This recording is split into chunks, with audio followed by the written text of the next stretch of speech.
I don't know if this is just me, but sometimes I buy Barbies and then they just sit in my closet, unopened, for months. It's almost like I just feel the time is not right to open them yet. I'm fully intending to open them, but I just want to enjoy them in the box for a little while longer. Well, the mood struck me the other day to free these babies from their packaging, so I thought I'd open them up with you.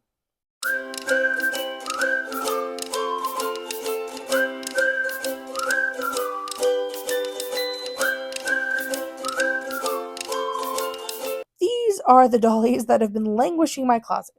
Two random basic Barbies that I found at Marshall's. I never seen them in stores, and they were super cute and only $5, so I had to pick them up. Next, this Barbie Life in the City Lila doll. I've been seeing her at Target for the past 2-ish years. I'm thinking about getting her until one day I just suddenly thought, today is a day. I also have been holding on to this pet photographer career Barbie. I thought she was cute when she came out, but the fact she was on sale was what finally sold me. And last, Ken from Barbie the movie, but the Ken with the Ryan Gosling face mold. I got him for Christmas, and I was so excited. Now, at long last, it's time to get them out of their boxes. Hopefully, they haven't developed a Stinky Pete complex. Toy Story joke, if you don't get that.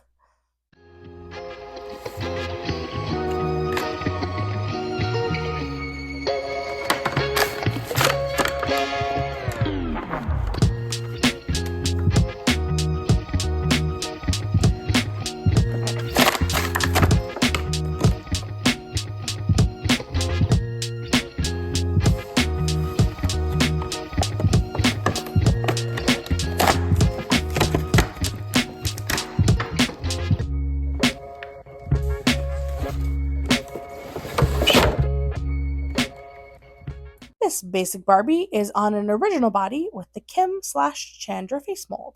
She has a bright pink lip and cheek and brown hair and an afro. She's wearing a pink bodycon dress that says Barbie all over, and it just slips on, doesn't Velcro. She also wears pink jelly sandals that I fondly remember from my childhood. What drew me to this doll was her uniqueness.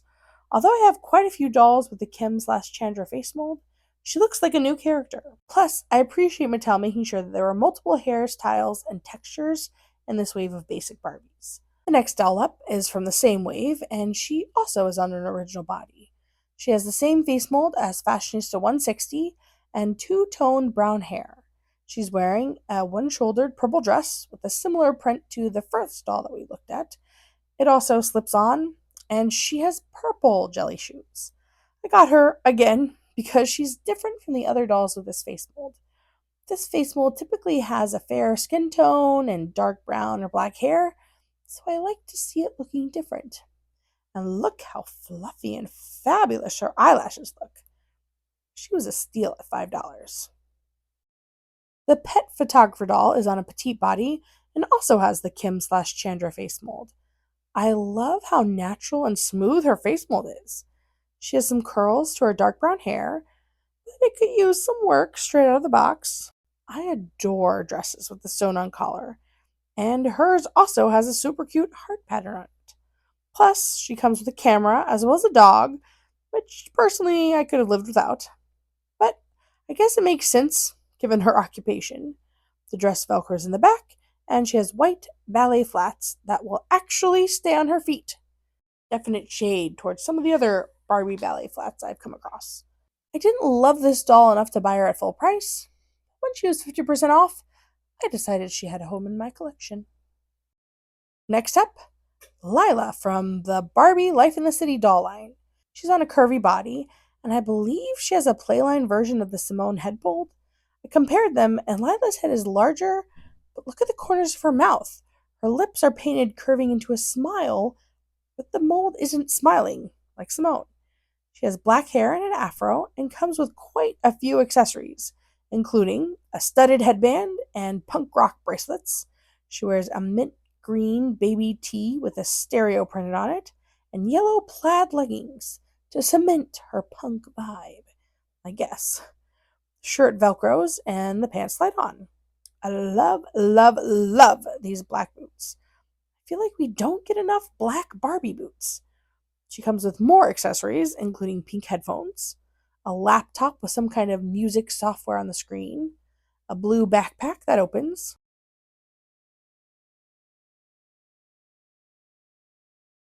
a dog, and a record in a paper sleeve. It was taped into the box, so I accidentally ripped it getting it out.